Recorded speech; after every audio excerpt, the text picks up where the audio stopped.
மொத்தத்திலும் குறிப்பாக அசோகரின் ஆகாச தத்துவத்திலிருந்து ஆரோக்கியம் கேள்வி கேள்வி பல விஷயங்களை புத்தகங்களை படித்திருந்தேன். திருமணி ஆண்டவரின் விமர்சனம் தருவதற்கு ஆரம்பிக்கிறது. அவரை ஒரு கருத்துக்களை படித்தேன். அவருடைய பதிவுகளை வந்து பார்த்துக்கிட்டு தெரியும். இந்த மாதிரி விஷயங்கள் ஆரம்புடைய இளைஞர் போட்டாரு. அதனாலதான் அவர் இந்த புத்தகத்தை பற்றிய அவருடைய கருத்துக்களை தீவிரமான ஒரு வாசகர், தீவிரமான ஒரு இந்த மாதிரி விஷயங்கள் தீவிரமாக பேசுறது. ஆகவே அதெல்லாம் இந்த புத்தகத்தை அறிமுகப்படுத்த அவரை அழைத்திருக்கிறோம். அவருடைய கருத்துக்கள் மிக உபயோகமாக இருக்கிறது. வணக்கம். போவன் சங்கர் சார் வந்து ஒரு 2 நாளைக்கு முன்னாடி ஒரு போஸ்ட் போட்டிருந்தார். ஒரு பார்க்ல உட்காந்துக்கிட்டு ஒருத்தரிடம் பேசிக்கிட்டு இருந்தப்போ ஒரு யங்ஸ்டர் வந்து படிக்கிற பையன் மாதிரி இருந்தான். அவன் வந்து அந்த ஒரு சில பொருட்கள் வியாபாரம் பண்ணிக்கிட்டு இருக்கான். இவர் வந்து கூட இருக்கிற போவன் சங்கர் சார் பல விஷயங்களையும் பத்தி பேசுறாரு. Hello, okay, distance okay, okay okay okay sir பேசிக்கிட்டு இருக்கிறவரு எல்லாமே வியாபாரம் தான், அவங்க விற்கிறாங்க, வாங்குறதா வாங்காததான் தீர்மானிக்கிறது நம்ம தான் அப்படின்னு நிறைய விஷயங்களை பேசுறாரு. புத்தர் பண்ணதும் எது வியாபாரம் தான், எல்லா ஆன்மீகவாதிகள் பண்றதும் வியாபாரம் தான் அப்படின்ற மாதிரியான ஒரு கருத்தாக்கத்தை அவர் சொல்லிட்டு வர்றாரு போவன் சங்கர். அப்போ அந்த யங்ஸ்டர் வந்து போவன் சங்கர் சார் அப்ரோச் பண்றோம், அவன் விற்கிற பொருளை வந்து கொடுக்க வரான். அப்போ என்ன பண்றாருன்னா போவன் சார் வந்து வாங்குறாரு. வாங்கினோடனே நீங்க ஏன் வாங்குறீங்க, அவன் வியாபாரம் பண்றது அதுக்காக நீங்க ஏன் வாங்கணும், உங்களுக்கு பயனுடையதா இருந்தாதான் நீங்க வாங்கணும் அவர் கேட்கிறாரு. அப்படி நான் யோசிக்க முடியாது. ஒரு கவின்றவன் நீர்மையுடனும் கருணையுடனும் இருக்கணும் அப்படின்ற இதோட அந்த பதிவு முடிச்சிருப்பார். அது சொன்னாங்க. அது ரொம்ப முக்கியமான ஒரு விஷயம் அந்த. ஏன்னா இந்த ஹியூமனிசம் அந்த மனிதத்துவத்தை ஒரு கவிஞர் அந்த இவங்களோட பிரிக்கவே முடியாது நம்மளால. ஜான் பான்வெல்னு ஒரு கான்டெம்பரரி பெரிய ரைட்டர், அவரும் இந்த மாதிரியான ஒரு விஷயத்த பதிவு பண்ணியிருப்பார் அவருடைய ஒரு இன்டர்வியூல. அவர் என்ன பண்ணார், அலுவலகத்துக்கு வெளியில பாத்தீங்கன்னா கைவிடப்பட்ட அந்த பெண்கள், அப்புறம் சில ட்ரக் அடிக்ட்ஸ் அடிக்கடி இருப்பாங்க. இப்போ இவங்க கைவிடப்பட்டவங்க ஆட்கள் இவங்களுக்குலாம் வந்து அப்பப்போ சாப்பாடு வாங்கி கொடுப்பார். ஓரளவுக்கு வேலை அவரால் முடியல இதை பார்க்கறதுக்கு. அதுக்காகவே என்ன பண்றாருன்னா ஆஃபீஸை மாத்திடுறாரு. ஏன் அப்படின்னா அவரால் முடியல ஓரளவுக்கு மேல அதை பார்க்கறதுன்றது. அவர் கொடுக்க மாட்டாரல்ல, அவர் கொடுக்கறதே சொல்றாரு. ஆனா அதுக்கு மேல அந்த மனசு தாங்கல, அந்த எழுத்தாளர்களுடைய ஒரு மனசு தாங்கல. அதோட கம்பேஷன் அவ்வளவு இது ஒரு கவிகளுக்கும் ஒரு எழுத்தாளர்களுக்குமான உரியதுன்ற ஒரு பாயிண்ட் வந்து இது பண்றாரு. அந்த இடத்துல நான் வந்து பிசினஸ் இதுலயோ அது எனக்கு ஒரு லாபம் நஷ்டம்லாம் பார்க்க முடியாது. அவனுக்கு இருக்கக்கூடிய அடிப்படை தர்மம் எதுனா ஒரு கவிஞனுக்கோ ஒரு எழுத்தாளருக்கோ அந்த கருணையோட கம்பேஷனோட இருக்கு. இது கவிகளுக்கு ஓரளவுக்கு காலகாலமா இது இருந்துட்டு வரக்கூடிய ஒரு பண்புகள்ல முக்கியமான ஒன்று. அதுதான் வந்து சார் வந்து ஹைலைட் பண்ற மாதிரி பேசுறாங்க. இந்த மாதிரியான ஒரு பண்பை வரலாற்றுல கவிகளை தாண்டி எழுத்தாளரை தாண்டி ஒரு மன்னன் கொண்டு இருந்தான். அந்த மன்னன் அதுவும் 2000 வருஷத்துக்கு முன்னாடி கொண்டு இருந்தான். அது ரொம்ப முக்கியமான ஒரு விஷயம். அதை முன் வச்சுதான் பேட்ரிக் கால்வின் வந்து அசோகர் ஒரு தத்துவவியலாளர் அரசரின் சொல்லோவியம் அப்படின்னு இந்த புத்தகத்தை எழுதினார். அப்போ சார் சொல்ற அந்த கனெக்ஷன் அந்த மறைமுகமா அதுதான் அங்க வருது. அப்போ அசோகர் வந்து அவர் காலத்தை தாண்டியும் சிந்திச்சிருக்கார். பேட்ரிக் கால்வின் சொல்லக்கூடிய முக்கியமான ஒரு விஷயம் வந்து அவர் தன் காலத்துல சிந்திச்சிருந்தாருன்னா அவரும் பல மன்னர்களுடைய சாதாரண மன்னர் ஆகிட்டு இருப்பார். இப்போ சார் சொன்னது இவரையும் சொன்னார், கிரேக்க மன்னர் மார்க்கிஸ் ஒரேலியஸ் அவரையும் குறிப்பிட்டிருந்தார். பேட்ரிக் கால்வின் அந்த இந்த படம் டச் பண்ணிட்டு வர இந்த மாதிரி விஷயங்கள். மார்க்கஸ் ஒரேலியஸ் வந்து மெடிடேஷன் புக் எல்லாருக்குமே தெரியும், அது நிறைய மொழியாக்கங்களும் பண்ணுறது, மில்லியன்ஸ் ஆஃப் சேல்ஸ் போயிருக்கு. அப்படிப்பட்ட மார்க்கஸ் ஒரேலியஸ் அவரோட பீஸ்ஃபுல்லான ஆட்சியை தந்திருக்காரு மொழிய. அவர் வந்து ஒரு தர்மத்தின் அடிப்படையில் என்டையர் கம்பேஷனுடைய மன்னர்லாம் கிடையாது. அவருமே அவர் நிறைய தவறான டிசிஷன்ஸ் மேக்கிங்கும் எடுத்திருக்காரு அந்த மன்னருமே பார்த்தோம்னா. அப்போ அந்த மன்னர்களையும் தாண்டி அசோகரோட பிம்பம் ஏன் இங்க உயர்ந்து நிற்குதுன்னா அவர் பேட்ரிக் கால்வின் பிகினிங்ல இருந்து எண்டு வரைக்கும் சொல்லக்கூடிய முக்கியமான ஒரு பாயிண்ட், அவன் வருந்தனா தான் செய்த தவறுக்கு அதை வந்து திருத்திக்கணும்னு நினைச்சான், அதை கடைசி வரைக்கும் திருத்திக் கொள்வதற்கான முயற்சிகளை அவர் தொடர்ந்து மேற்கொண்டார்.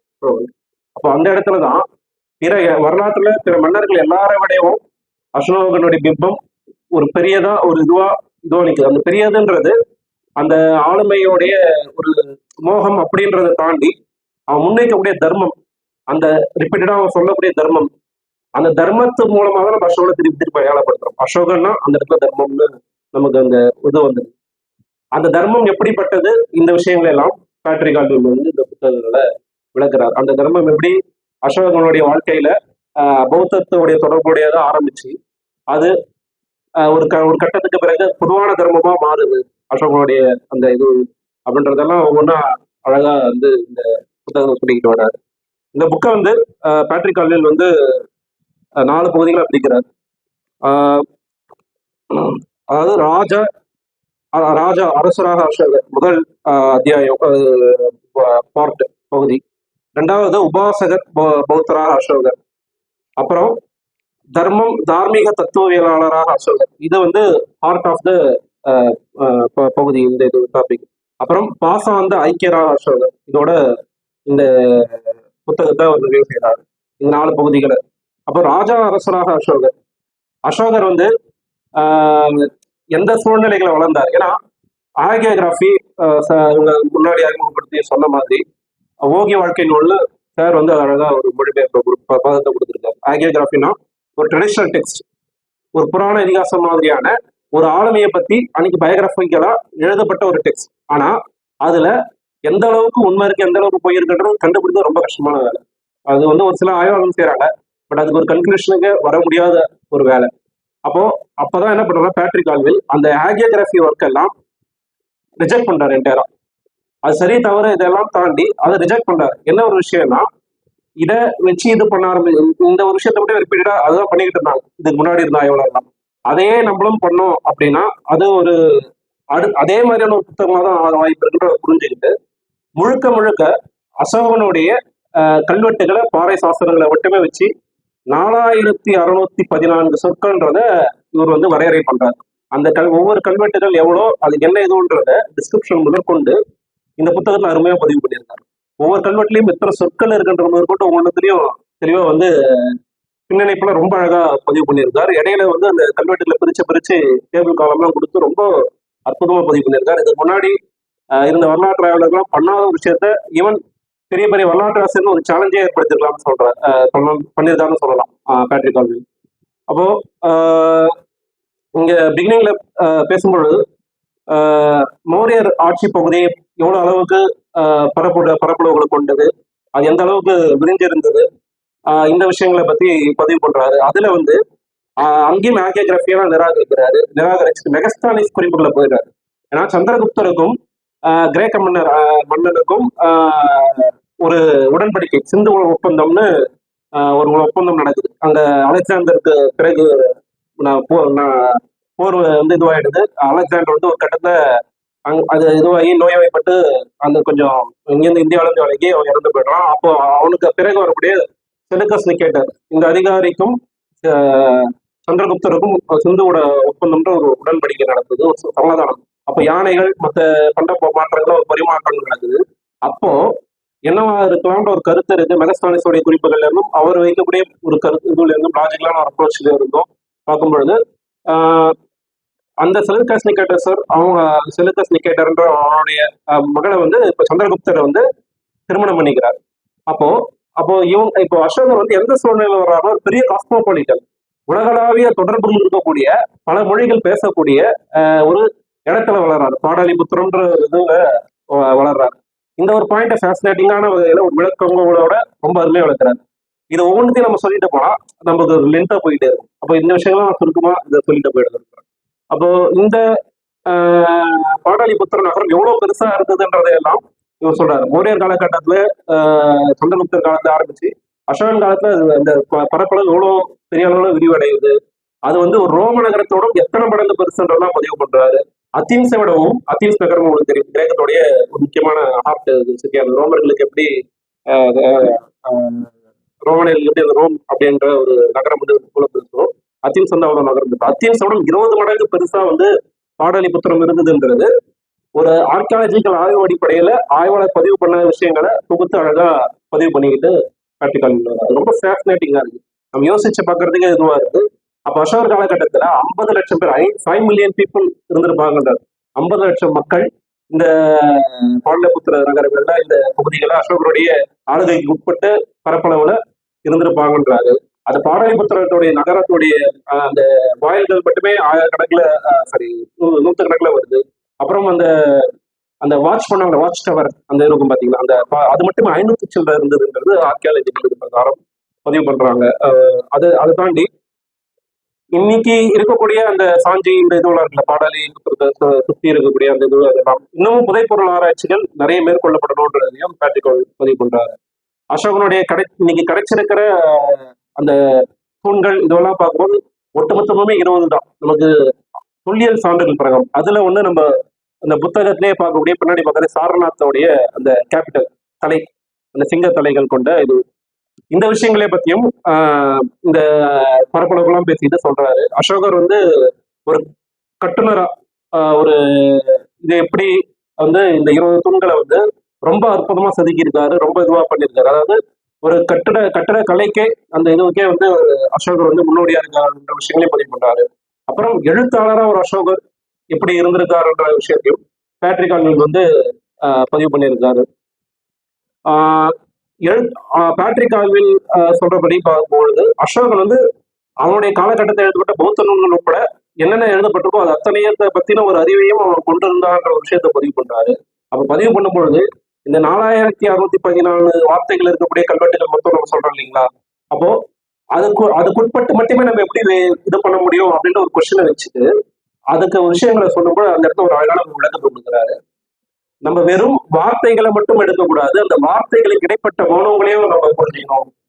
ஆசிரியன் வந்து நம்ம பிரதியை எடுத்துக்கிறோம்னா அவன் வார்த்தைகளுடைய டைரக்ட் மீனிங் மட்டும் நம்ம எடுத்துக்க முடியாது. அந்த வார்த்தைகளுக்குள்ள இடைவெளி விடுறாங்கல்ல, அந்த வார்த்தைகள் அதுல இருக்கக்கூடிய மௌனம், சைலன்ஸ், அதை எப்படி புரிஞ்சிக்கணும் அப்படின்ற ஒரு விஷயத்த பேட்ரிக் வந்து ரொம்ப அழகா ரொம்ப எக்ஸ்பிளைன் ஒரு பத்தியில வந்து நமக்கு விவரிச்சுட்டு வராரு. அப்போ எழுத்தாளர் அசோகன்றத வந்து ரொம்ப ஒரு முக்கியமான ஒரு இதுவா இந்த இடத்துல பேட்ரிக் ஆல்வின் சொல்ல வராரு. அதன் பிறகு அசோகருடைய சமூகம் அந்த அமைப்புகளை பத்தி இது எல்லாமும் பதிவு பண்ணியிருக்காரு. அதே மாதிரி வணிக தொடர்புகளை பத்தி பேசும்பொழுது அன்பார்ச்சுனேட்லி வந்து நமக்கு வந்து 1-2 விஷயங்களை தாண்டி லும்பினியில வந்து ஒரு தூண் கல்வெட்டு இருக்கு நேபாளில். புத்தர் பிறந்த இடமா வந்து கருதப்படக்கூடிய இடம். அசோகனுடைய தூண் கல்வெட்டு அங்க ஒண்ணு இருக்கு லும்பினியில. அதுல வந்து புத்தர் இங்கதான் பிறந்தார், புத்த பெருமான் இது பண்ணாரு இந்த இடத்துக்கு, அதனால இந்த இடத்துக்கு நான் வரி விலக்கு தரேன்ற ஒரு கல்வெட்டு இருக்கு. இதை தாண்டி நேரடியான சான்றுகள் நமக்கு வந்து வணிக தொடர்பு சான்றுகள் இல்லை. அதே சமயம் மறைமுகமான சான்றுகளை பத்தின ஒரு விஷயங்களையும் அன்னைக்கு காலகட்டத்தில் ஏற்பட்ட இது மற்ற டெக்ஸ்டையும் அப்புறம் அகைன் மெகஸ்தானிஸ் இந்த குறிப்புகளை வச்சு அன்னைக்கு வணிக தொடர்பு எப்படி இருந்திருக்கும்ன்ற ஒரு இதெல்லாம் கொடுக்குறாரு. அதன் பிறகு ஒரு முக்கியமான ஒரு விஷயம்,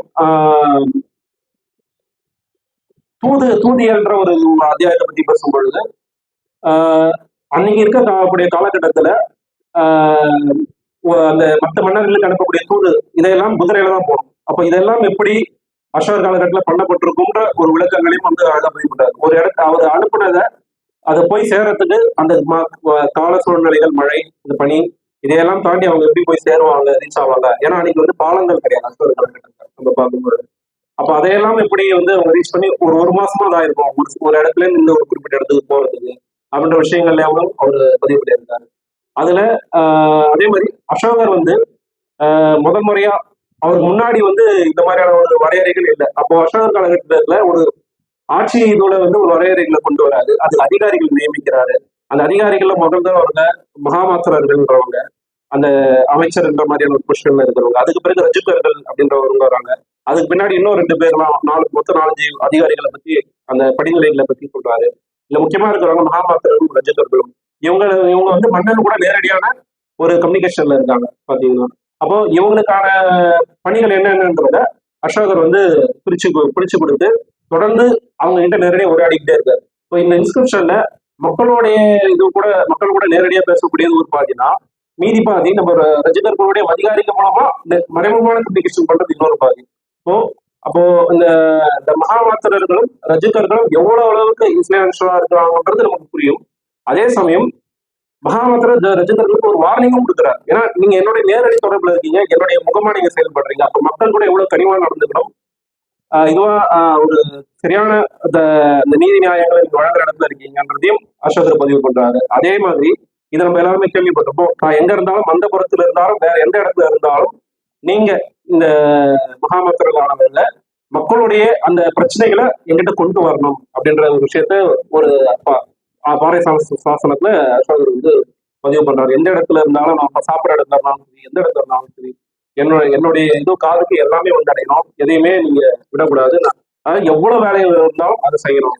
இந்த மாதிரியான சொல்லக்கூடிய மன்னர்கள்ன்றது அதுக்கு முன்னாடியும் கிடையாது, அது பின்னாடியும் கிடையாது. அது ஒரு முக்கியமான ஒரு விஷயம்.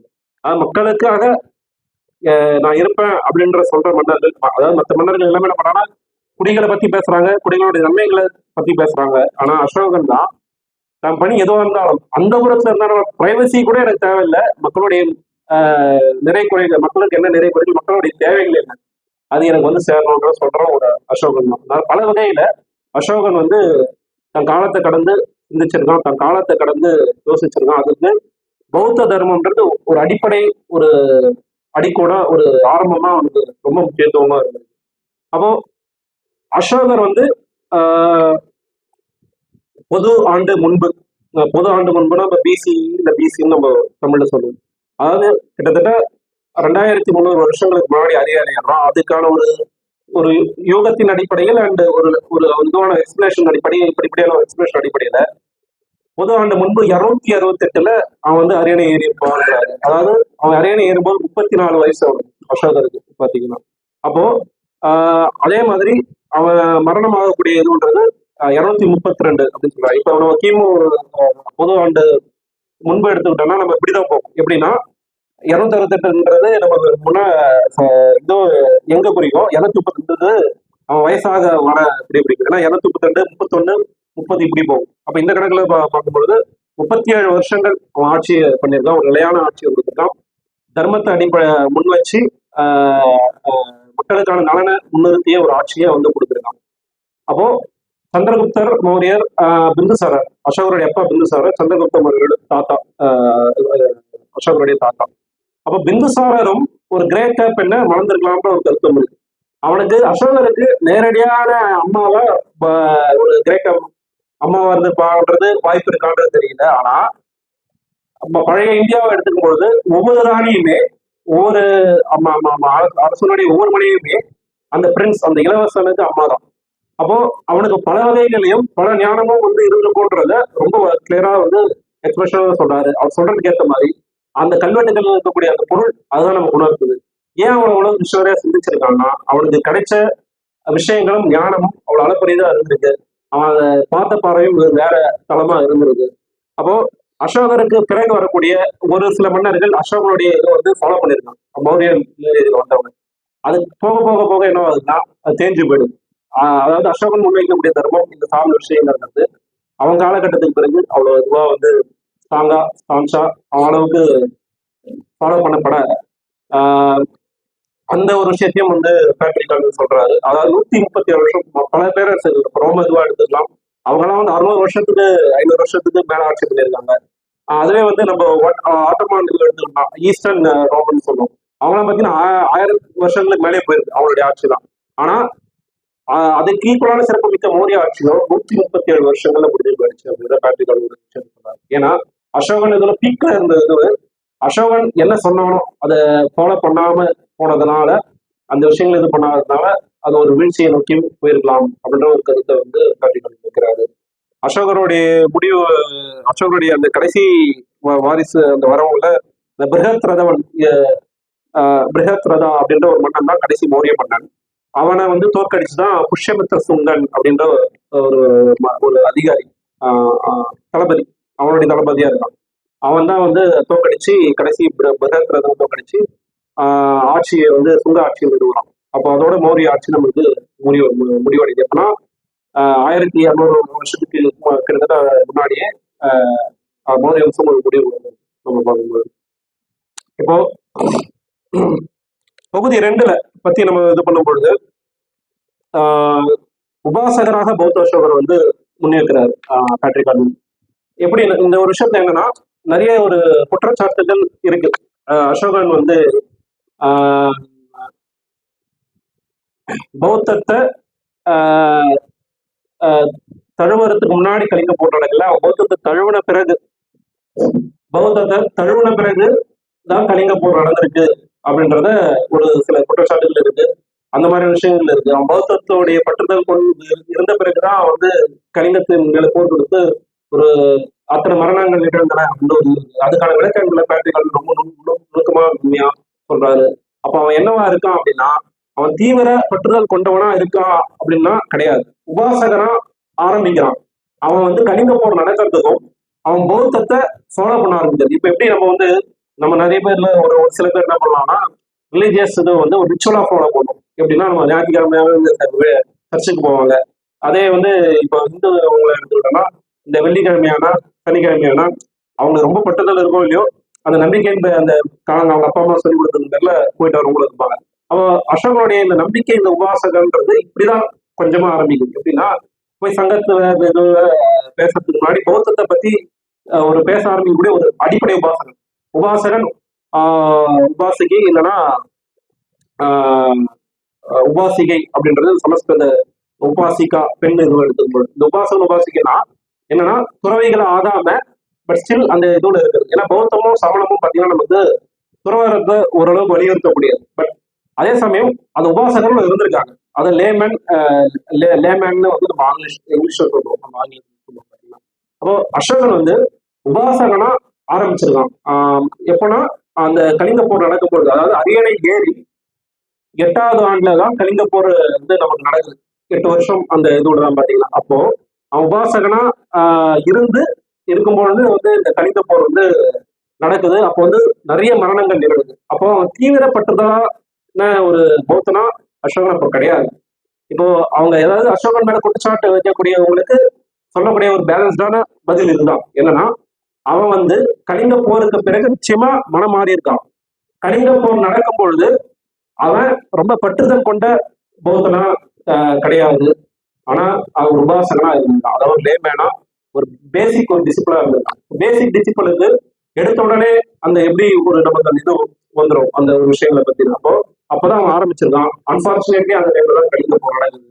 அந்த கலிங்க போரை பத்தி பேசும்பொழுதும் அந்த கலிங்கத்துல இருக்கக்கூடிய மக்கள் ஏதோ ஒரு தவறு பண்ணியிருக்காங்கன்ற ஒரு விஷயத்த பேட்ரிக் சொல்ல வராது. அது அசோகன் என்ன தவறு பண்ணியிருக்காங்கன்னு நேரடியா சொல்லவே வரல அந்த கல்வெட்டுல. அது நிறைய இன்கன்சிஸ்டன்சிஸும் இருக்கு. அதை அவர் விளக்கம் கொடுத்து கொஞ்சம் கொஞ்சமா புரிய வைக்க ட்ரை பண்ண முயற்சி பண்றாரு அந்த இடங்கள்ல பாத்தீங்கன்னா. அதே போல அந்த போர் நடந்த அந்த முதன்மையான போர் வந்து ஒரு பொலிட்டிக்கல் போர் அப்படின்றது மட்டும் பேட்ரிக் சொல்லிட்டு போயிட்டார். அது ஒரு இன அழிப்புன்னே பேட்ரிக் சொல்லிடுறாரு. அதை வந்து வெளிப்படையா சொல்லிடுறாரு. இதை வந்து இந்த புக்கம் படிக்கிறவங்களுக்கு இல்ல அசோகன் மேல ஏற்கனவே ஒரு எதிர்ப்பு வைக்கிறவங்களுக்கு இது ஒரு வாய்ப்பாகவும் அமையலாம். ஆனாலும் அதை பத்தி அவர் கவலை பண்ணல. அந்த ஒரு பாயிண்ட முக்கியத்துவமா சொல்லிடுறாரு. ஏன்னா அன்னைக்கு நம்ம பார்க்கும்பொழுது ஈவன் சோழர்கள் பல்லவர்கள் இவங்க காலகட்டத்திலாம் கூட பார்க்கும்போது அவங்க விருதுலாம் பார்க்கும்போது கேரளாந்தகன் தெலுங்கர் புலியின் ஆசிரி மதுராந்தகன் அந்தகன் அழிக்கிறவன் இருக்கும். மதுரை அழிக்கிறவன் அழிச்சுவன் கேரளத்தை அழிக்கிறவன் இப்படியான ஒரு பட்டங்கள் வரும். அப்ப என்னன்னா இந்த இந்திய பகுதிகளில் நிச்சயமா என்ன இருந்திருக்குன்னா ஒரு மொழி பேசுறவங்க ஒரு குழுவம் பேசுறவங்க டிஎன்ஏ வகையெல்லாம் சயின்டிபிக் அதை நம்ம அதெல்லாம் வந்து மிக்சர் டிஎன்ஏ வேற விஷயங்கள் அதை பற்றி நம்ம தெரிய போனோம். பட் இந்த மாதிரி ஒரு பிரச்சனைகள் இதுதான் இருந்திருக்கு. இந்த மொழி பேசக்கூடியவங்க இந்த இதெல்லாம் பேசக்கூடிய ஒரு பகுதியில வந்து இவங்க எதிர்பார்க்கக்கூடிய நாகரிகம் வளர்ச்சி அடையாம இருந்திருக்கலாம். அப்போ அந்த மக்கள் மேற்பது அந்த கோபத்தினாலேயோ இதனாலேயோ போர் தொடுத்த மாதிரியான ஒரு போரா அசோகன் பண்ண போர் இருந்திருக்க வாய்ப்பு இருக்கு. அப்போ அவன் போர் பண்ண பிறகு அந்த காட்சிகளை பார்த்து அந்த போருடைய போராக பார்த்து அவன் நிஜமாவே மனசு மாறான். அந்த விஷயத்த பேட்ரிக் அதையும் பதிவு பண்றாரு. அந்த மனமாற்றம்ன்றது அவனை ஒரு ஏற்கனவே அந்த பௌத்த ஒரு சின்ன ஒரு பற்றுதல் அந்த ஒரு இது உபாசகன்ற நிலையில இருந்து ஒரு தீவிரமான ஒரு தர்மத்தை முன்னெடுக்கக்கூடிய ஒரு இதுவா வந்து அவன் மாற்றும். அப்போ இந்த இடங்கள்ல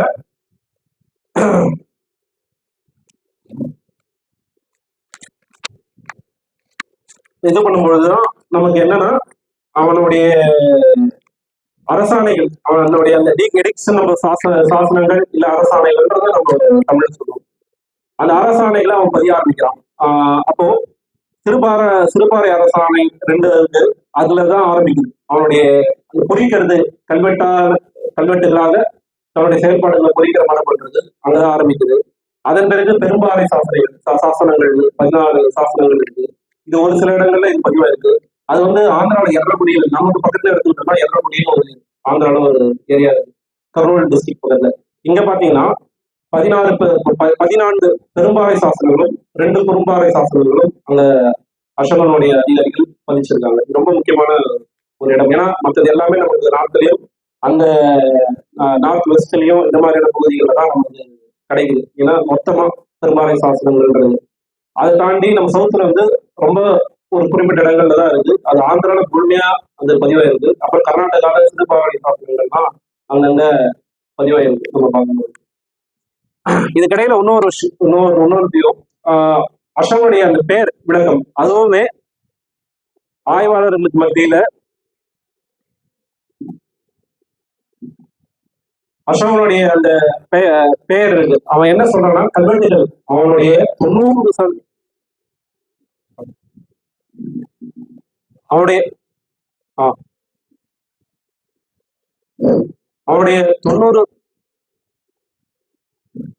அவனுடைய 90% கல்வெட்டுகள்ல பார்க்கும் பொழுது அவன் அசோகன்னு குறிப்பிடவே இல்லை. ஒரு இடத்துல 2 இடத்துல தான் வந்து 2 இடத்துல அசோகன்ற பேர் இருக்கு. மற்ற எல்லா இடத்தையும் அவன் தேவானந்திய பிரியதசி ராஜன் இல்ல ராஜா பார்க்கறது சொல்லுது. ராஜன் ராஜா 2மே மாறி இடத்துக்கு ஏற்ற மாதிரி, பிரதேசத்துக்கு ஏற்ற மாதிரி வார்த்தைகள். அப்போ தேவானந்திய பிரியதசி அப்படின்றதான் வைக்கிறான். இந்த தேவானந்திய பிரியதசின்றதுக்கு ஒவ்வொரு ஆய்வனுக்கும் ஒரு சில கருத்துக்கள் இருக்கு. அது பொதுவா ஒரு இருக்கக்கூடியது கருணை மிக்க ஒரு பார்வை கொண்டவன் அப்படின்ற பிரியதசின்றதுக்கும் கருணை மிக்க பார்வை கொண்டவன். அதே தேவானம்பியன்றது கடவுளின் அன்புக்குரியவன் அப்படின்றது, கடவுளின் அன்புக்குரிய கருணையான ஒரு பார்வையை கொண்ட ஒரு அரசன்ற ஒரு துவாரம் சென்டென்ஸா ரிலேட் பண்ண முடியும். இது வந்து ஒரு பாட்ரிகள் இருக்கக்கூடிய ஒரு இன்டர்பிரேஷன். அப்போ அவன் இப்படிதான் வந்து தன்னை எல்லா இடத்துலயும் சொல்லிக்கிறான். அப்போ அவனுடைய அதிகாரிகளை ஒருத்தர் என்ன பண்ணிருக்காங்கன்னா, மஸ்கியில இருக்கக்கூடிய, மஸ்கின்னு ஒரு கர்நாடகால ஒரு சின்ன ஒரு கிராமம் இது இருக்கு. அந்த இடத்துல கிடைச்ச ஒரு குறும்பாறை சாசனம். இதுலதான் நமக்கு என்ன ஆகுதுன்னா, அவனுடைய உண்மையான பேர் என்னன்னு தெரிகிறது. அதுக்கு முன்னாடி தேவானம்பிய அரசன் மன்னர் கலோனியில கிடைச்சது. அதை முதல்ல இந்த பிராமி இன்ஸ்கிரிப்ஷன் டெசைபர் பண்றது ப்ராப்பரா பண்ண ஆரம்பிச்சது யாருன்னா ஜேம்ஸ் பிரின்சப் தான். இது வந்து சார்ல்ஸ் வந்து அசோகா அந்த இன்செர்ச் ஆஃப் லாஸ்ட் கிங் அந்த புக்ல வந்து இதை பதிவு பண்ணியிருப்பாங்க. எப்படி பிராமி இன்ஸ்கிரிப்ஷன் வந்து டெசைபர் பண்ணப்பட்டது, அந்த அசோகனுடைய இது வந்து எவ்வளவு ஆய்வாளர் பங்காற்றினாங்கன்னா சார்ல்ஸ் முக்கியமான முதல்ல பங்காற்றுவதுன்னா ஜேம்ஸ் பிரின்சப் தான். 19th செஞ்சுரியில இதுல அந்த வேலையை பண்ணியிருந்தாரு. அதுக்கு பின்னாடி நிறைய ஆய்வாளர்கள் பண்ணி புல்ஷும் வந்து இது ஒரு முழுமையான ஒரு துப்பா கொண்டு வந்தார். புல்ஷும் ஒரு ஆர்காலஜி சர்வே ஆஃப் இந்தியாவை முக்கியமா டேரக்டரா பங்காற்றியவர். Up to 19th century up to 20th century புல்ஷும் முக்கியமானவர். சவுத் இந்தியன் இன்ஸ்கிரிப்ஷன்ஸ் தென்னிந்திய கல்வெட்டுகளையும் 2-3 வாரியம் தொகுத்திருந்தாரு. முக்கியமான அவர் தான் என்ன பண்ணாரு, அசோகனுடைய பிரின்சப் பண்ணது. அப்புறம் அதுக்கு பின்னாடி ஒரு ஆயிரம் பண்ணதுன்னா புரிஞ்சு இது பண்ணி முழுமையான ஒரு வடிவத்தை முழுசு தான் வைக்கிறாரு. இங்க இருக்கும் முழுசு வந்து ரொம்ப முக்கியமான, அதாவது அத்தனை ஆசிரியர்கள் அவர் காலகட்ட வரைக்கும் கிடைச்ச அத்தனை சாசனங்கள் அசோகனுடைய இதுவெல்லாம் இதுவா இருக்குது. அவர் கேட் புக்கா இருக்கிறது முழுசோட. இப்போ இந்த மஸ்கின்ற இடத்துலதான் என்னவா நமக்கு தெரிய வருது, இந்த தேவானம்பையன் யாருன்னு எல்லாருக்கும் போடும்போது மஸ்கியில கிடைக்க கல்வெட்டுனா தேவானம்பியர்களுடைய பேர் என்ன அப்படின்னா அசோகன் அப்படின்னு. அப்போ இங்க பேட்ரிகாலியில் என்ன சொல்றாருன்னா, அவன் பிறக்கும்போது 2 பேரும் வச்சிருக்கலாம் அப்படின்ற ஒரு கருத்தை கொண்டு இருக்கிறார். அவனுக்கு வந்து 2 பேரும் இருந்திருக்கலாம். ஒருத்தர் சிலர் என்ன சொல்றாங்கன்னா, தேவானம்பிய பிரியதசின்றது அவன் அபிஷேகம் பண்ணிக்கிட்ட பிறகு, அதாவது அவன் அரியணை ஏறின பிறகு வச்சுதான் இருக்கலாம். ஆனா பேட்ரிகாலில் இதை கொஞ்சம் மறுத்து அவனுடைய பேர் 2ஆவும் இருந்திருக்கலாம் அப்படின்ற ஒரு கருத்தை ரொம்ப ஸ்ட்ராங்கா முன்வைக்கிறாரு. அசோகன் அப்படின்னா கவலை இல்லாதவன், துயரமற்றவன் அப்படின்ற ஒரு இன்டர்பிரேஷன் கொடுக்குது. அப்போ இந்த ஒரு முக்கியமான இது வந்து நமக்கு மஸ்கில கிடைக்குதுன்னா இதை பண்ண வேண்டிய சாசனங்கள் வடிச்சவன் யாருன்னா அசோகன்ற மன்னன் அப்படின்னு கிடைக்குது. அப்ப தெரிஞ்சுதான் இந்த அசோகன்றது நகரப்பெல்லாம் முடிஞ்சது. ஆனா காட்டுக்கால்கள் அதையும் இது பண்றாரு. ஆனா அவர் விருப்பப்படக்கூடிய இந்த தேவான பேபியஸ்தான் நிறைய இடங்கள்ல கொண்டு வர அசோகனை பத்தி பேசுறது. ஏன்னா அவன் அதை தான் விரும்பலாம் மெயினா. அசோகன் தன்னை சொல்லிக்கிறத விட, ஏன்னா பதிவு பண்ணது அதிகாரி, அது அசோகன் சொல்லி பதிவு பண்ணியிருப்பானா இல்லையான்றது. ஆனா அந்த அதிகாரி பதிவு பண்ணதுனாலதான், அந்த மஸ்கில பண்ணதுனாலதான் நமக்கு அவனுடைய ரியல் நேம் என்னன்றதே தெரியும். ரொம்ப ஒரு அருமையான பாயிண்ட். இந்த மாதிரி நிறைய ஃபேசினேட்டிங்கான விஷயங்கள் ரொம்ப நூற்றி காட்டுக்கால் சொல்லிட்டு போறாரு. நிறைய பொது வாசகர்களுக்கும் ரொம்ப ஒரு முக்கியத்துவமான புத்தகமா இது இருக்கு. அதையும் தாண்டி தொல்லியல் சார்ந்தும் வரலாறு சார்ந்தும் எபிகிராபி கல்வெட்டியல் சார்ந்தும் படிக்கக்கூடிய ஆய்வாளர்களுக்கு இந்த புக்கு வந்து ரொம்ப பொக்கிஷமா இருக்கும். ஏன் அப்படின்னா வார்த்தைகளை வச்சு அந்த வார்த்தைகளுடைய பொருளை வச்சு ஒரு இன்டர்பிரேஷன் கொடுத்து ரொம்ப முக்கியமான விஷயம். அது ரொம்ப லாஜிக்கலா பண்றது ரொம்ப சேலஞ்சிங்கான விஷயம். அதை கையில எடுத்து பேட்ரிக் கால்வெல் வந்து ரொம்ப அழகா தொகுத்து வந்து கொடுத்துருக்காரு.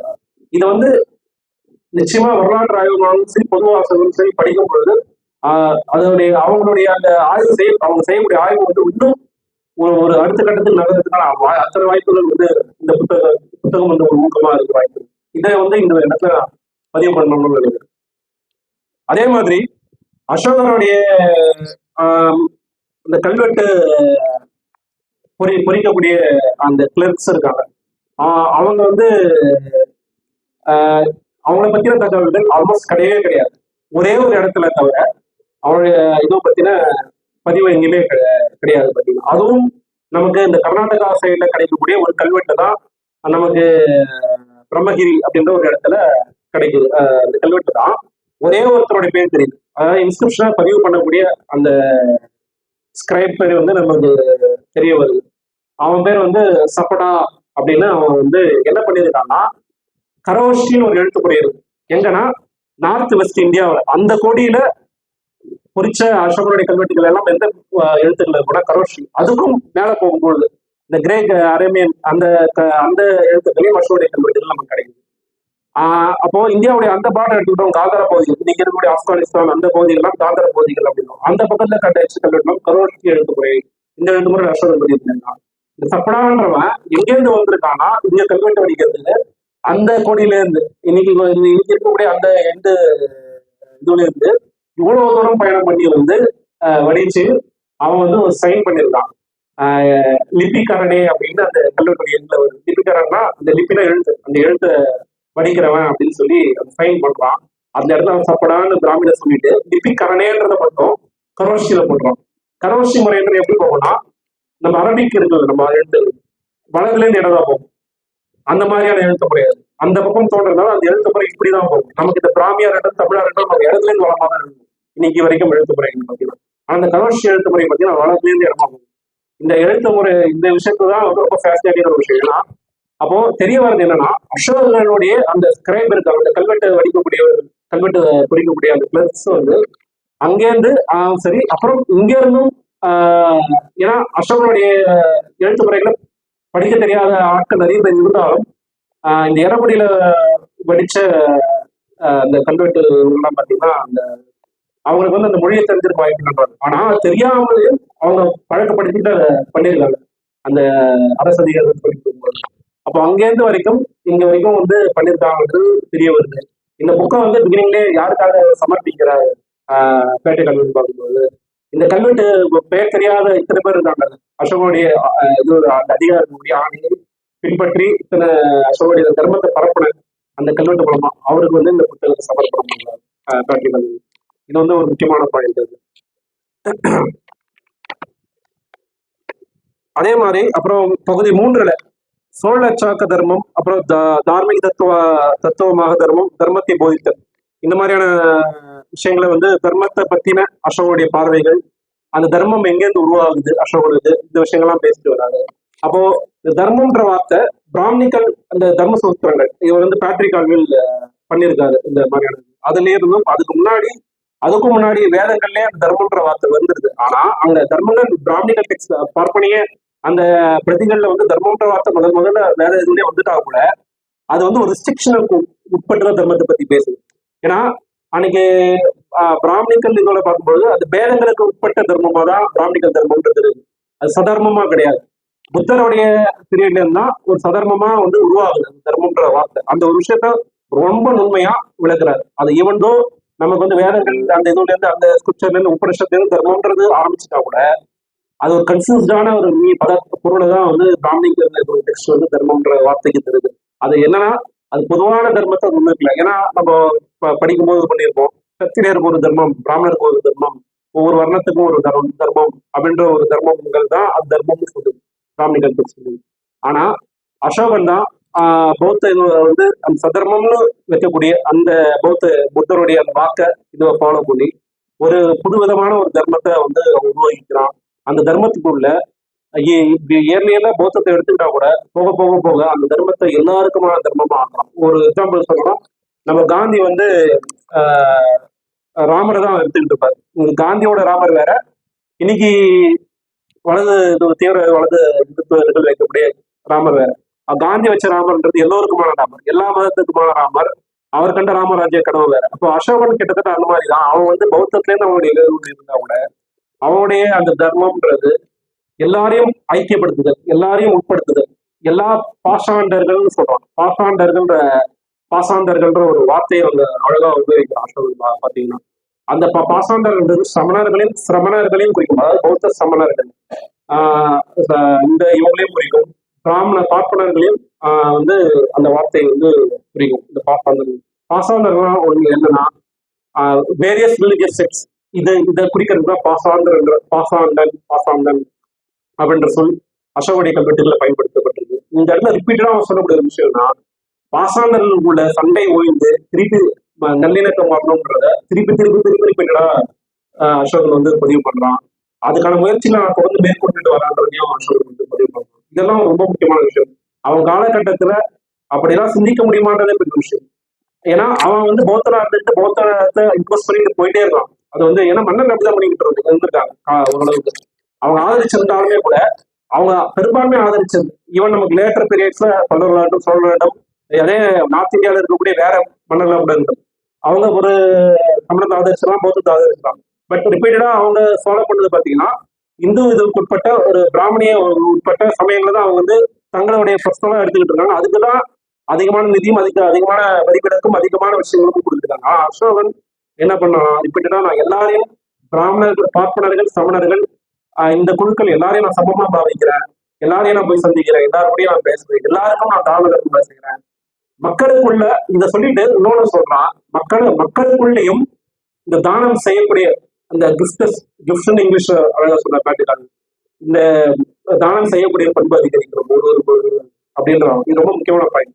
அவன் வந்து பாசாண்டர்களுக்கு நான் செய்யறேன், பார்ப்பனர்கள் எல்லாரும் சமணம் எல்லாரையும் நான் போய் பாக்குறேன், எல்லாரும் சந்திச்சு நான் தானம் கொடுக்குறேன். அது மட்டும் இல்லாம மக்களும் இதை செய்யணும்னு சொல்றோம். பொதுவான ஒரு விஷயமாவும் அந்த தான தர்மங்கள்ன்றத வரையறுக்கணும். ஏன்னா பார்ப்பனர்களா இருக்கட்டும், சமணர்களா இருக்கட்டும், பௌத்தர்களா இருக்கட்டும், தான தர்மம்ன்றது இதுன்றது அந்த கான்செப்ட் வந்து எல்லாருக்குமே பொதுவான ஒரு விஷயமா இருக்கும். ஏன்னா அந்த பிச்சை பாத்திரத்தை ஏந்திதான் இது பண்றது ஒரு இது இருக்குது. அப்போ அந்த துறவரை மேற்கொள்றவங்க பர்டிகுலர் எடுத்துக்கும்போது இப்படிதான் இருக்குது. அப்ப எல்லாருக்கும் இதை பண்ணுங்க.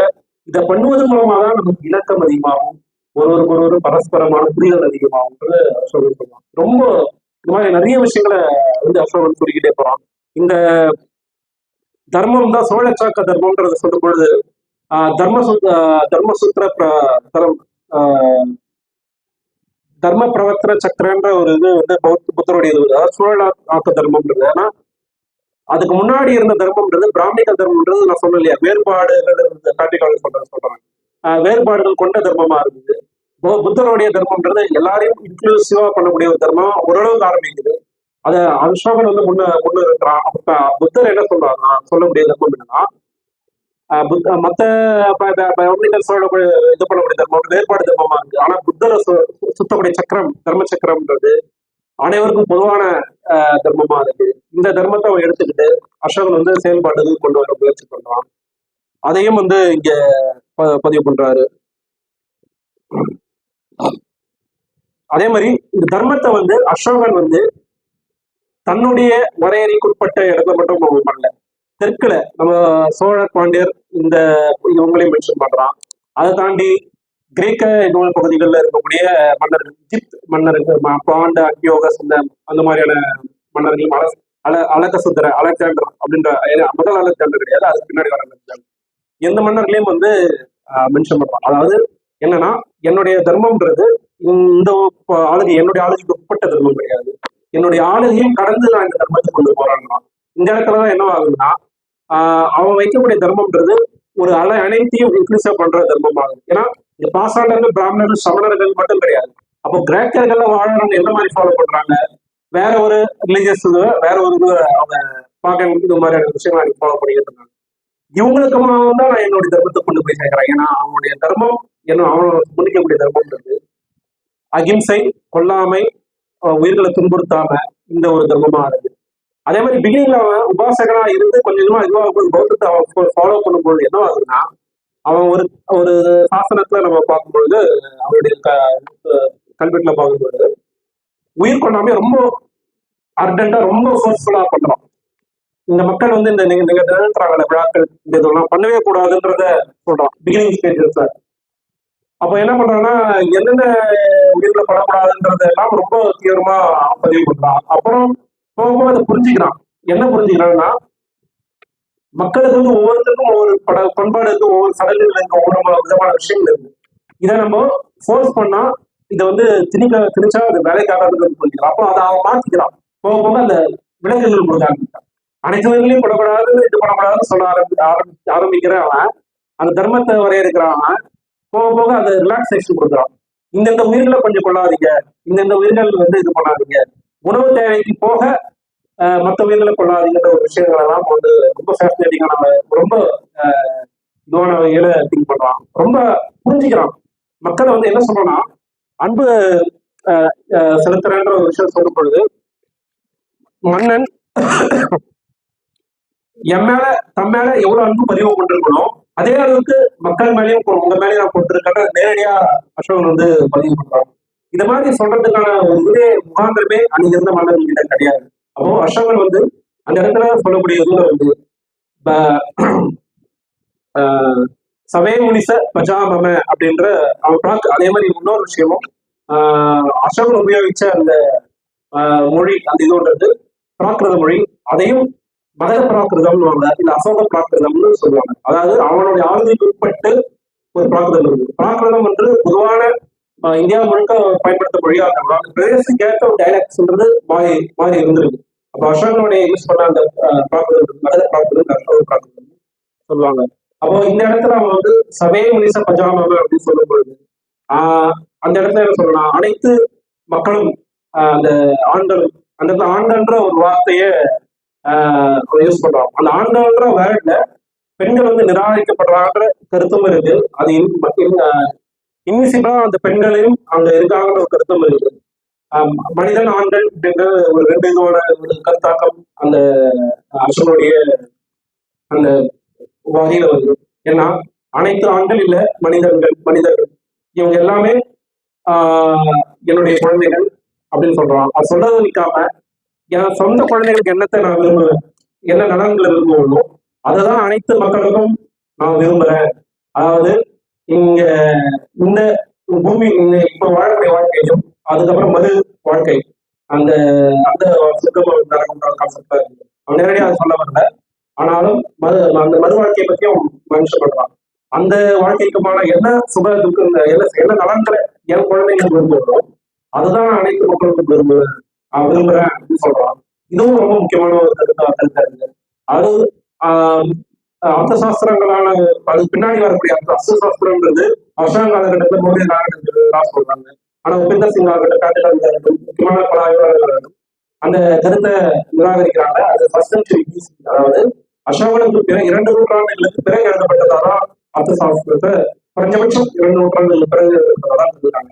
அந்த ஒரு பாயிண்ட்ஸ் எல்லாமும் முன்னேற்றாரு. அப்போ என்னன்னா, ஒரு மன்னன்றவன் அதுவும் அசோகன் என்ன பண்ணியிருக்காங்கன்னா, சும்மா நம்ம பேசுறோம், தர்மத்தை பரப்பலாம், இது பண்ணா அது திணிக்கிற மாதிரி தான் இருக்கும். ஆனா ஒரு விஷயத்த சொல்றான், கம்பேஷனா பேசுறாங்க. அவனுடைய குரல்ன்றது ரொம்ப கனிவா ஆனது. அதாவது மக்களை வந்து தன்னுடைய குடும்ப உறுப்பினராக பாவிக்க இது பண்றான். அவன் பண்ணும்பொழுதுதான் அந்த உறவு அந்த இது மக்கள் வந்து புரிஞ்சு பார்க்கலாம். இது ஒருவேளை பேட்ரியார்கிகள் ஒரு இதுவாக நம்ம பார்க்க வேண்டியது. ஏன்னா அப்பா குழந்தைகள்ன்ற உறவுன்றது பேட்ரியார்கிகளோட ரொம்ப முக்கியத்துவம் பேசப்பட்டிருக்கு. அப்போ நம்ம இந்த ஒரு இதுலையும் எடுத்துக்க முடியும். ஆனா அசோகன் வந்து அப்படி எடுத்துக்கிட்டாலுமே அந்த ஒரு விஷயத்துல யூஸ் பண்ணாலுமே கூட அனைத்து பேரையும் இன்க்ளூசிவா அனைத்து மக்களையும் கனிவா நடத்த வேண்டியதான். அதே மாதிரி ஒரு இடத்துல இன்னொரு சாஸ்திரத்தை வழங்க சொல்லலாம். என்ன சொல்லுவாங்க, அரசன் வந்து தனக்கு செய்யக்கூடிய அந்த தீமைகள் இருக்கு இல்லைங்களா, அந்த தீமைகளை கூட கண்டிப்பா ஓரளவு வரைக்கும் பொறுத்துப்பேன் அப்படின்றத ரொம்ப சொல்லுவாங்க. அதனால என்ன கண்டு என்னுடைய இதோ என்னை பார்த்து இதை பண்ண பயப்பட வேண்டாம், இது பண்ண வேண்டாம்ன்றதையும் சொல்றான். எல்லா மக்களுக்கும் எல்லாருக்கும் நான் நடந்ததான் வேண்டேன், இதுதான் வேண்டன்றத திருப்பி திருப்பி அந்த இடத்துல ஒரு அழகான ஒரு விஷயத்த பதிவு பண்றான். அதாவது அவனுக்கு செய்யக்கூடிய ஒரு தவறான செயல்களை கூட அவன் புரிந்து பண்றான் ஒரு நாள் வரை. அதே மாதிரி அவன் அரியணை ஏறினான் இல்லைங்களா, அந்த 234 வயசு ஏறான் இல்லையா, தொடர்ந்து அந்த 6 வருஷமா என்ன பண்ணிருக்கான், கைதிகளை விடுதலை பண்ற வேலையை செஞ்சிருக்கான். பாத்தீங்கன்னா அவன் தொடர்ந்து அதை கடைசி வரைக்கும் அவன் பண்ணிக்கிட்டு இருக்கான். குறிப்பிட்ட அந்த பௌத்த நாட்கள், நல்ல நாட்கள் இதெல்லாம் இருக்கு பாத்தீங்கன்னா, அந்த நிகழ்வுகள் எல்லாம் கைதிகளை யாருடைய தவறுல குடும்பமான வரைக்கும் இன்னைக்கு நம்ம சொல்றோம் அந்த தண்டனை குறைக்கிறதுன்ற ஒரு விஷயத்த குறைச்சு விடுதலை பண்ணியிருந்தான். அவன் ரொம்ப பொறுத்து கொள்ள முடியாத தவறுகள் இருக்கு இல்லைங்களா, இந்த ரொம்ப கொடூரமா கொலைகள் பண்றது இல்லை அந்த மாதிரி ஏதாவது இருந்திருக்கலாம். அப்ப அந்த மாதிரியான விஷயங்களுக்கு அதுக்கும் அவன் என்ன பண்ணியிருக்கான்னா, அந்த தண்டனை முழுசா நிராகரிக்க முடியலன்னா கூட அந்த தண்டனையை நிறைவேற்றத்துக்கு படுறதுக்கு முன்னாடி அவங்க குழந்தை குட்டிங்க இருக்கு இல்லைங்களா, அவங்களுக்கும் அவங்கள பாக்குறதுக்கான அனுபவத்துக்கு அவன் வழங்கலாம். இது ரொம்ப முக்கியமான ஒரு விஷயம். ஏன்னா ஒரு மன்னன்ன்றது நான் தர்மத்தை பத்தி பேசுறேன், நான் அகிம்சையை பத்தி போதிக்கிறேன், அப்போ நான் தண்டனை வழங்கிக்க கூடாது அப்படின்னா தவறுதல் பண்றோம், கொலை பண்ணுவோம், என்ன பண்ணுவோம், எல்லாத்தையுமே பண்ணுவான் பாத்தீங்கன்னா. அப்போ ஒரு மன்னன்றது மக்களுக்கான எல்லா விஷயங்களையும் பார்க்க வேண்டியது. அவன் என்னதான் அகிம்சையை ஒரு மக்களுக்கு பண்ணாங்க அதுக்கான வரையறைகளும் இருக்குதான் செய்யும். ஏன்னா அப்படி அவன் என்கிட்ட பொறுத்த நோக்குல புத்தர் பேசுற மாதிரி கொள்ளவே கூடாது, நம்ம அடிச்சாலும் நம்ம இது பண்ணோன்ற விஷயத்த வச்சா மக்களுக்கு வந்து நல்ல மக்களுக்கு அல்ல, முக்கியமா வந்து நன்மை செய்யக்கூடிய மக்களுக்கு எவ்வளவு தீங்கான நிகழ்ந்த வாய்ப்பு இருக்கு. அப்ப என்ன பண்ண முடியும்னா தண்டனைகளை குறைக்க முடியும்ன்றத அவன் சொல்றான். திருப்பி திருப்பி நான் தண்டனை குறைப்பேன், கவலைப்படாதீங்க, இது பண்ணாதீங்க, முடிஞ்ச வரைக்கும் எந்த ஒரு தவறுகளையும் பண்ணாம இருக்க, அந்த தவறுகள் பண்ணாம இருந்தாலே போதும்ன்றத சொல்லுவாங்க.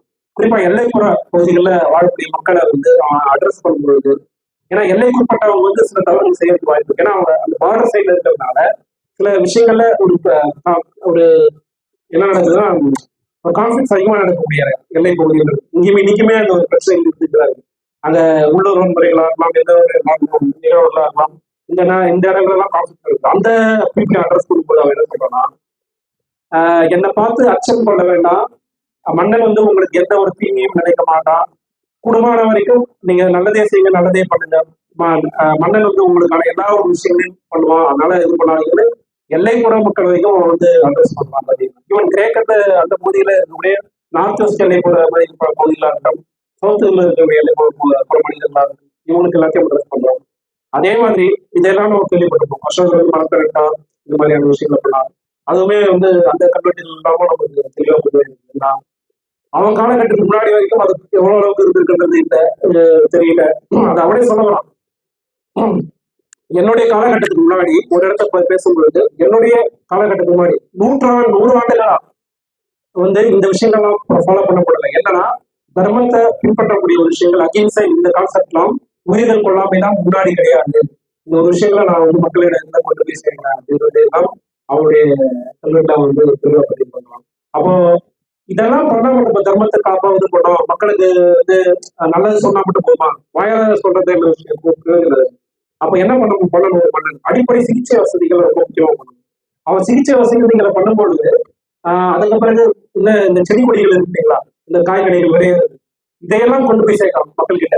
அப்போ இதெல்லாம் பிராக்டிகலான ஒரு விஷயம். அவன் தர்மத்தை ஃபாலோ பண்றது தியரட்டிக்கான ஒரு விஷயம்னா அந்த தர்மத்தை மக்கள் ஏற்றுக்கொள்ளணும், அகிம்சை ஏற்றுக்கொள்ளணும்னா அவன் என்ன பண்ண முடியும், அவன் சைட்ல அதையும் அவன் பிராக்டிகலா ஃபாலோ பண்றான்.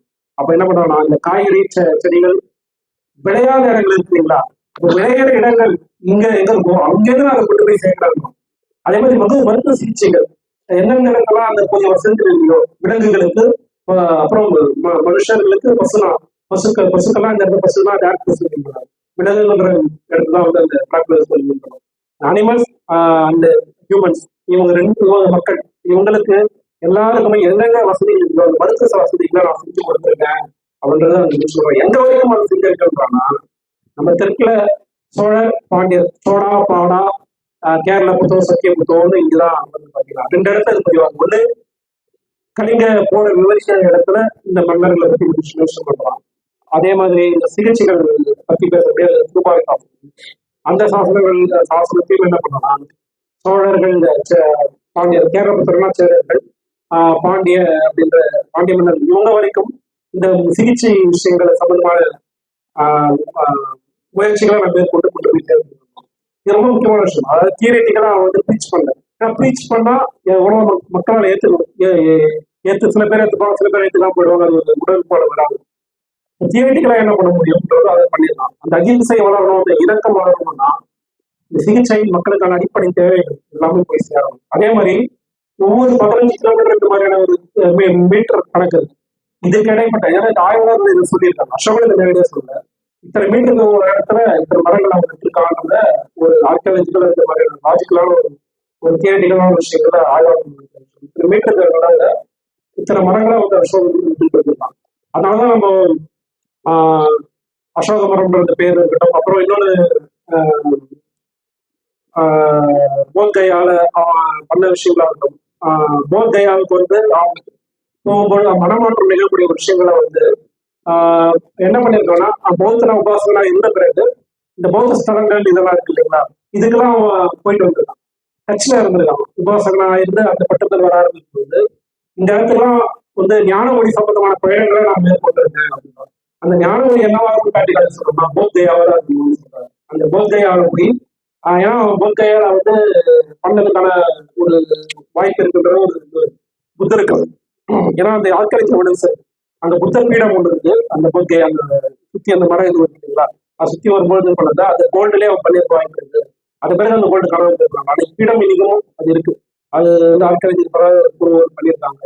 அப்போ போத்கயாவுக்கு போய் அந்த மாதிரியான இடத்துல அப்புறம் லும்பினி லும்பினியில வந்து வரிவிலக்கு அரசுகள் இந்த மாதிரியான இடங்கள் எல்லாம் போய் பழகிறது ஒரு பிராக்டிக்கலான ஒரு விஷயத்தையும் அவர் கத்துக்கிட்டு நர்ச்சர் பண்ணிடுவான். கொஞ்சம் கொஞ்சமா தன்னுடைய நல்ல பாதையில வளர்த்தெடுத்த விரிவாக்கி எல்லா மக்களுக்கும் போல ஒரு தர்மமா செஞ்சான்.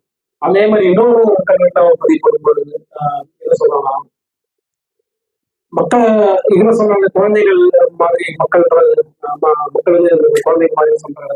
இன்னொன்னு சொல்லலாம், மகாமாத்திரங்களை பத்தி பேசும்போது சொன்ன மகாமாத்திர ரசிகர்கள்லாம் அதிகாரிகள் இவங்க கிட்ட சொல்றாங்க இந்த விஷயத்த. நான் செய்யக்கூடிய விஷயங்களை நீதான் போய் கொண்டு போய் சேர்க்கறீங்க மக்கள் கிட்ட. நேரடியா எல்லாத்தையும் அவர் அரசால பண்ண முடியாது. அப்போ என்னுடைய குரலா என்னுடைய செயல்பாடா நீங்க இருக்கீங்க.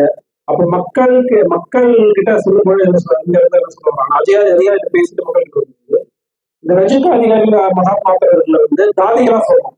எப்படின்னா அப்பா என்ன பண்ணுவாங்கன்னா அம்மாவை கடந்து தாதிகளை தான் பெற்றோர்கள் பாத்தீங்கன்னா இவங்க ஏன் நம்புறாங்கன்னா எனக்கு ஒர்க்கருக்கு எதுவும் இருக்குன்னா நான் என்ன பண்ணுவேன், தாதியை நம்பிதான் என்ன பண்ணணும் அந்த குழந்தைய ஒப்படைச்சிட்டு போவேன்.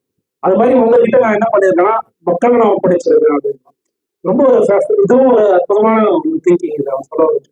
அந்த மகாமந்திர ரசிகர்களை வந்து என்ன அந்த அதிகாரிகள் என்ன சொல்லுவாங்கன்னா தாதிகளுக்குள்ள சொல்லுவாங்க. ஏன் தாதிகளா சொல்லுவாங்கன்னா உங்ககிட்ட நான் நம்பி ஒப்படைச்சிருக்கேன். ஏன்னா மக்களுடைய நலன்களை நீங்க அக்கறை செலுத்துவீங்க, மன்னனுடைய என்னுடைய மன்னனான என்னுடைய இன்டென்ஷனை சரியா புரிஞ்சுட்டு நடந்துட்டீங்க, அந்த நீதிகளை சரியா வழங்குவீங்க அப்படின்னு நான் நம்புறேன் அப்படின்ற ஒரு முக்கியமான விஷயம் கருத்தாங்க பதிவு பண்றேன்.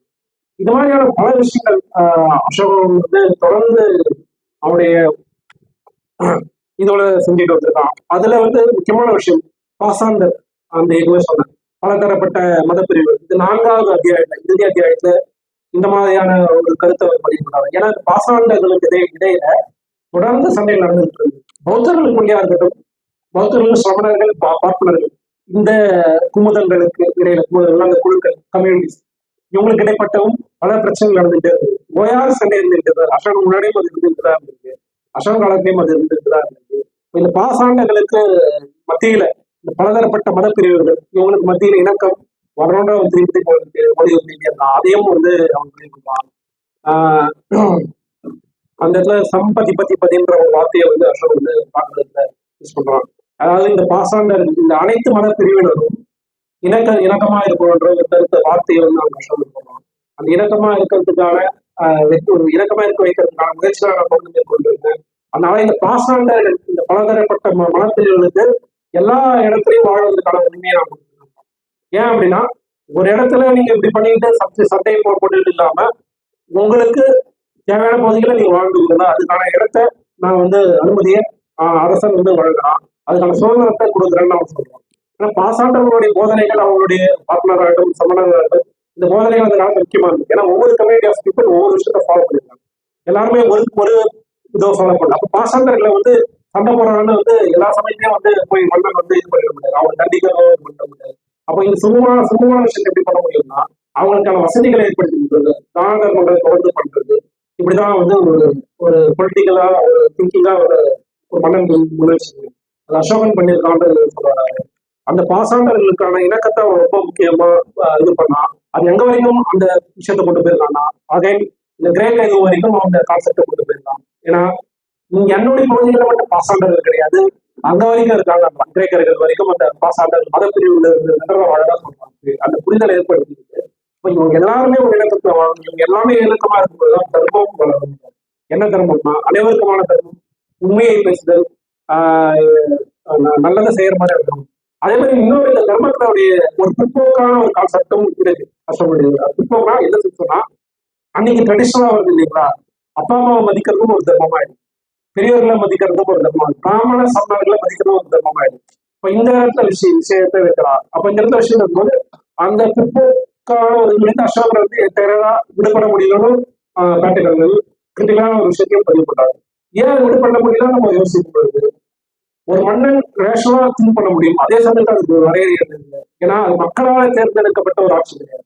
மன்னன் காலகாலத்துல கையெழுத்தப்பட்ட ஆட்சி. அதுல அவன் எந்த அளவுக்கு ஒரு ஜனநாயகத்துக்கு அவன் புகுத்த முடியுமோ அந்த வரையறைக்கு வரைக்கும் உட்பட்டிருக்காங்க. வரையறையும் எங்க தாண்ட முடியுமோ அதை தாண்டியும் அந்த தர்ம போதனை மேற்கொண்டிருக்காங்க. அதனால கிரீத்துக்கு பெற்றோர்களுக்கு கீழ்படிதல், ஆசிரியர்களுக்கு கீழ்படிதல், துறவிகளுக்கு சமணர் பார்ப்பனர் மாதிரி துறவிகளுக்கு மதித்து நடக்கிறது, கீழ்படிதல் சொன்னாங்க மதிச்சு நடக்கணும். அவங்களுக்கு தான தர்மங்களை பலவற்ற ஒரு கருத்தாக்கத்தை அசோகர் முன்னிறுக்கிறாங்க.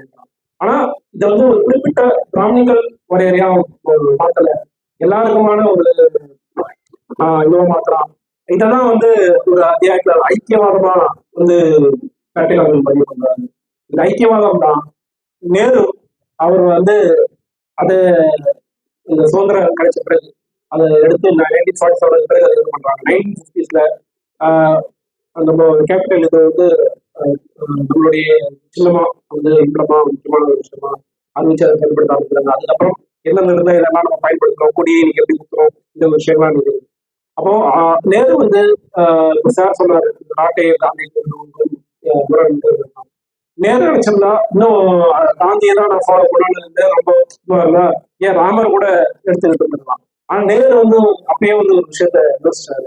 இப்போ ராமரையோ இல்லை ஒரு கடவுள், அதாவது புராண பாத்திரத்தை நம்ம இதுவா எடுக்கும் பொழுது அது சிக்கல்கள் நிறைய இருக்குது. ஒரு கம்யூனிட்டியால எடுத்துக்க முடியும், ஒரு கம்யூனிட்டி ஃபாலோ பண்ணியிருந்த வாய்ப்பு கிடையாது. அதே அப்ப தெளிவா யோசிச்சு அசோகனை வந்து ஒரு பொதுவான தர்மத்தை முன்னிறுத்துற அசோகனை நம்ம இந்தியாவுக்கான ஒரு ஐகானிக்கான ஒரு விஷயமா இன்னைக்கு நம்ம காங்கிரஸா இருக்கட்டும், இதுவா இருக்கட்டும், சாரநாத் இந்த சிங்கத்தூண்கள் தான் நமக்கு எல்லா இடத்தையும் நம்ம யூஸ் பண்றோம் அப்படின்னா அரசு அலுவலகத்துல இதெல்லாம் அது நேரு வந்து முக்கியமான பங்கு. நேருக்கு பிறகு இந்த பொலிட்டிக்கல் சேஞ்சஸ்னால நிறைய நல்லது நடந்ததா, அசோகோட இது இந்த அளவுக்கு இருந்திருக்கிறதையும் கேள்வி உட்படுத்துறாரு. அதே சமயம் நேரு பண்ணது குறைஞ்சபட்ச ஒரு நல்ல விஷயம் அப்படின்றதே பதிவு பண்றாரு. ஏன்னா அவர் அந்த ஒரு ஃபியூச்சரிஸ்டிக்கா யோசிச்சு இந்த இந்தியாவுன்ற ஒரு பன்முகத்தன்மை கொண்ட ஒரு நாட்டுல இந்த மத சண்டைகளோ இது அடிப்படையில ஒரு அரசியல் நிகழக்கூடாது, இந்த மாதிரியான ஒரு விஷயங்களை தவிர்க்கப்படணும்ன்றத வச்சு அசோகனை, அதாவது பாசாண்டர்கள் அனைவரும் சமமா நடத்த இது இணக்கம் இருக்கணும், பாசாண்ட மத மத பிரிவுகளுக்குள்ளும் இணக்கம் இருக்கணும்ன்ற கருதுன ஒரு மன்னன் தான், ஒரு அரசன் தான் வந்து தன்னுடைய ஒரு நாட்டுக்கு இதோடைய நாட்டுக்கு ஒரு முகமா இருக்க முடியும், ஒரு இதுவா இருக்க முடியும்ன்றத நேரு வந்து நிர்ணயம் பண்ணி இதை நமக்கு கொடுக்குறாரு. ரொம்ப முக்கியமான கடைசி அத்தியாயத்துல பண்ணக்கூடிய விஷயம். இந்த மாதிரி அவருடைய இந்த இன்ஸ்கிரிப்ஷன்ஸ் நம்ம நிறைய தனியா வாசிக்கிறோம். இது வந்து வாசி அமைக்கிறதுக்கு நம்ம ஒண்ணுக்கு நேரம் இருக்கான்னு தெரியல. நான் 1-2 மட்டும் இல்ல இருக்கிறபடியே வாசிக்கணும்னு நினைக்கிறேன். ஏன்னா நான் சொன்னதெல்லாம் ஒரு பாயிண்டா தான் சொன்னேன். ஒன்று இது கொஞ்சம் ஒரு லைட்டா ஒரு கொஞ்சம் டைம் எடுத்துக்கணும், ஒரு 5 மினிட்ஸ் எடுத்துட்டு நெருக்கப்படி வாசிக்கும் பொழுது உங்களுக்கு இன்னும் அவனுடைய இன்டென்ஷன் ரொம்ப அழகா புரிய வாய்ப்பு. அதனால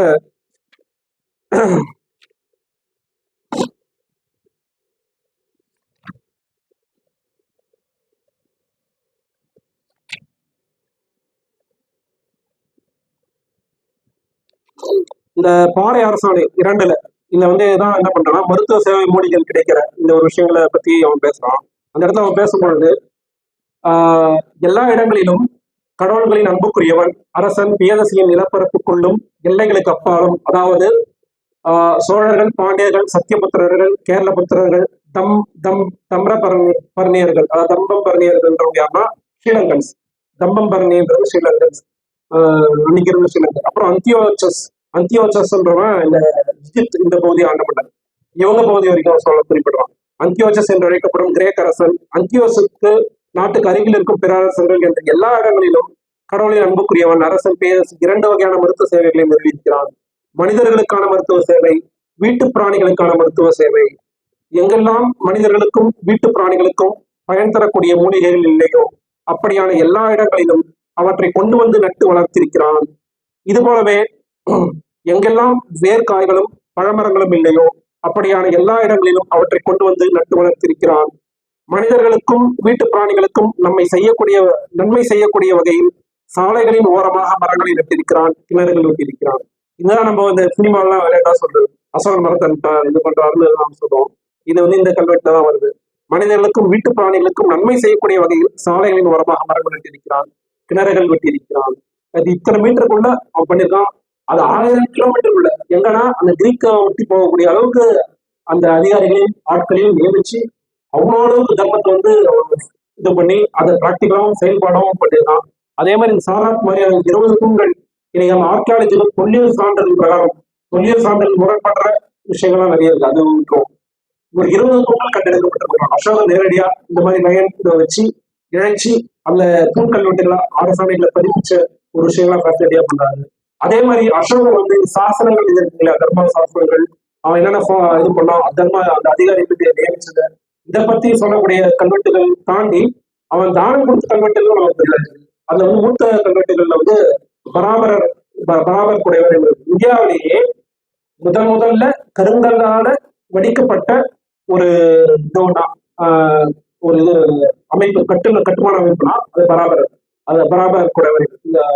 இந்த லோமாக்ஷி கேவ்ஸ் அப்படின்னு இதெல்லாம் இந்த கேவ்ஸ் தான் 3 இதுவும் வரும். அந்த கேவ்ஸ் பாத்தீங்கன்னா இங்க நம்ம குடைவரை இங்க இருக்கு இல்லைங்களா, நம்ம காவல் அந்த மாதிரி ஒரு குடைவரை அது கொஞ்சம் முக்கியமா இருக்கும் பாத்தீங்கன்னா. ஆனா ரொம்ப முக்கியமான ஒரு விஷயம், நம்ம இந்தியாவில எங்கேயுமே இல்லாதபடி ஈவன் பின்னாடி மாவட்டமா இருக்கட்டும், அது பாண்டியர்கள் இந்த பக்கமா இருக்கட்டும், நார்த்திலே புத்தர்கள் இந்த பின்னாடி வரக்கூடிய சில மன்னர்கள் பண்ண குடைவரைகளா இருக்கும்.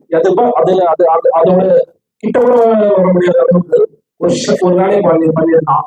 ரொம்ப ஷைனிங்கா ஒரு பளிங்கு மாதிரி அதை பண்ணியிருந்தான். அதை வந்து அந்த கட்டுமானத்துல முக்கியமான ஒரு விஷயம் ஆஸ்பெக்ட் அது.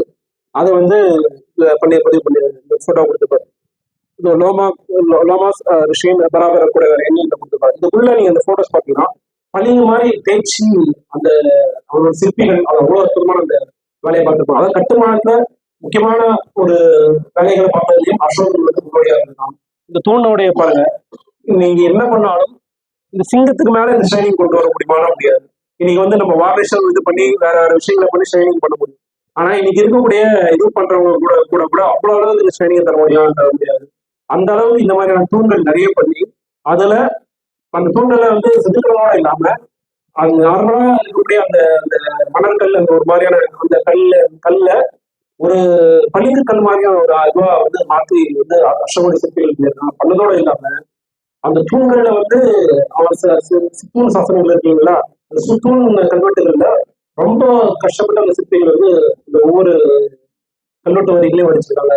எப்படின்னா படுக்க வச்சும் அந்த இது பண்ணியிருக்காங்க, நிற்க வச்சும் அந்த கல்வெட்டுல இது பண்ணியிருக்காங்க. வெவ்வேறு மெத்தட்ல பண்ணியிருக்கிறது ரொம்ப ஃபேசினேட்டிங்கா அந்த புக்ல விளக்கியிருக்காங்க.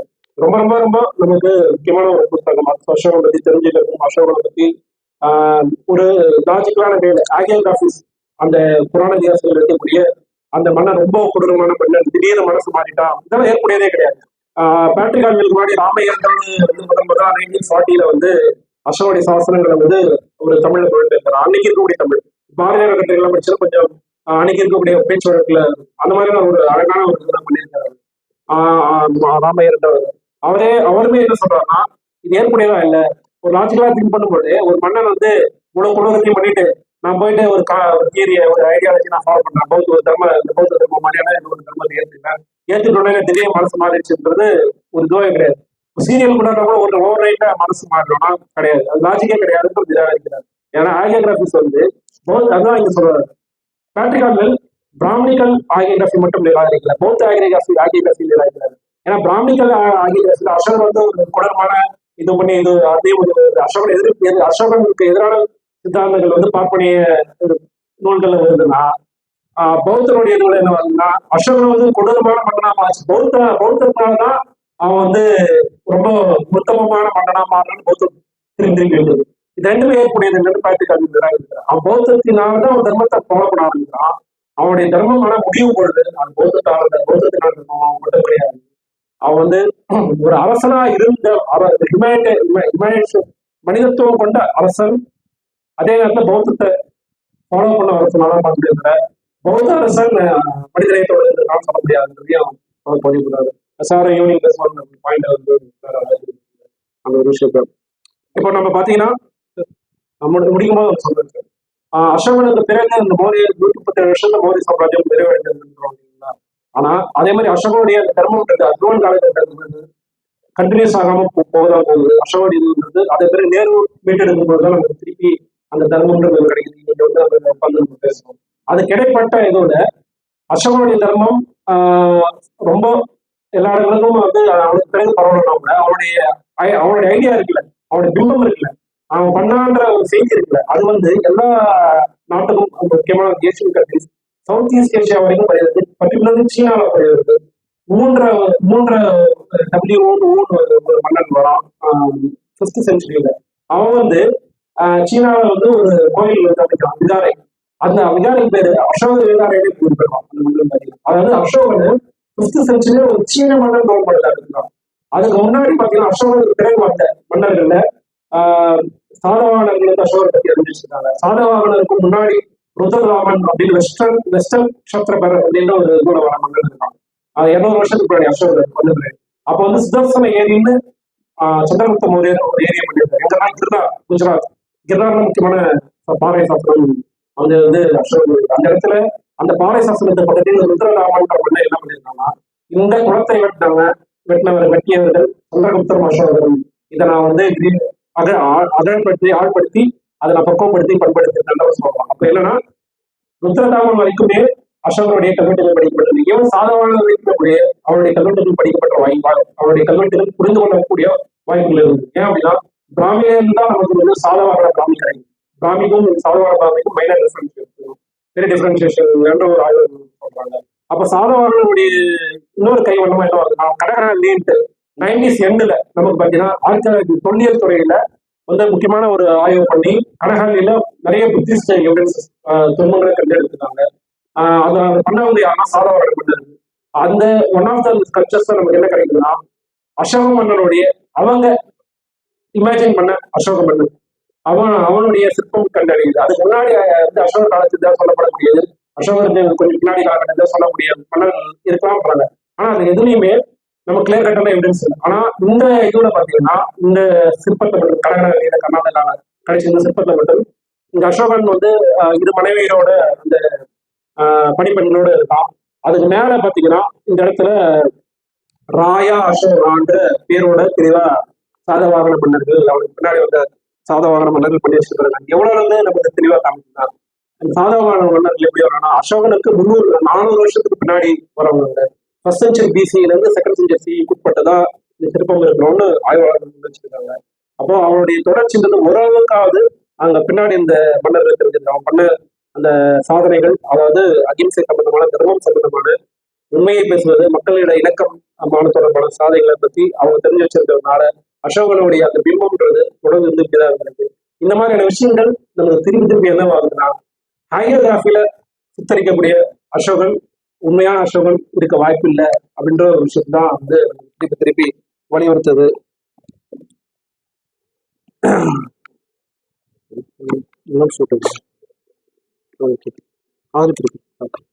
இதுல இந்த கல்வெட்டுல இந்த இடத்துலதான் ராயா அசோகன் இந்த இடத்துல ஒரு முக்கியமான ஒரு சான்றான விஷயம் இருக்கு.